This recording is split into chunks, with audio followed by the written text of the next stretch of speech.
Hi hello. ഞങ്ങൾ വർക്കിൻ്റെ ടൈമിലാണ് കേട്ടോ. അപ്പോൾ രാവിലത്തെ വർക്ക് ഫിനിഷ് ചെയ്തതിന് ശേഷം ഞങ്ങൾ നേരെ വരുന്നത് നമ്മുടെ നാഗർകോവിലാണ്. അപ്പം അങ്ങനെ ഞങ്ങൾ നാഗർകോവിൽ സ്റ്റാൻഡിലെത്തിയിട്ടുണ്ട്. അതിനുശേഷം ഫുഡ് നമ്മൾ പുറത്തുനിന്ന് കഴിക്കാമെന്ന് വിചാരിച്ചു. ഫുഡ് അവിടെ നിന്ന് കഴിച്ചില്ല. സാധാരണ നമ്മൾ മാരേജ് സ്ഥലത്തു നിന്നാണ് കഴിക്കുന്നത്. അപ്പോൾ അവിടുത്തെ ഫുഡ് നമുക്ക് വലുതായിട്ട് ഇഷ്ടപ്പെടാത്തത് കാരണം നമ്മൾ നാഗർകോവിൽ വന്നിട്ടാണ് ഫുഡ് കഴിക്കുന്നത്.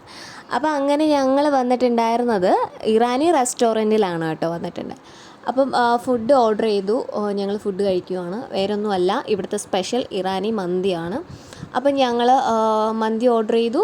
ചിക്കൻ മന്തിയാണ് കേട്ടോ ഓർഡർ ചെയ്തിട്ടുണ്ടായിരുന്നത്. അങ്ങനെ ഞങ്ങൾ മന്തി കഴിക്കുവാണ്. നല്ല ഫുഡായിരുന്നു, എനിക്ക് വളരെ ഇഷ്ടപ്പെട്ടു. അപ്പം മന്തി ലവേഴ്സ് ആരെങ്കിലും ഉണ്ടെങ്കിൽ നാഗർകോവിൽ വരുവാണെന്നുണ്ടെങ്കിൽ ഇവിടെ നമ്മുടെ നാഗർകോവിൽ ബസ് സ്റ്റാൻഡിന് ഓപ്പോസിറ്റുള്ള ഇറാനി റെസ്റ്റോറൻറ്റിൽ വേണം വരാനായിട്ട്. നല്ല മന്തിയാണ്. കഴിച്ച് നോക്കിയിട്ട് നിങ്ങളുടെ കമൻറ്റ് അറിയിക്കണം കേട്ടോ.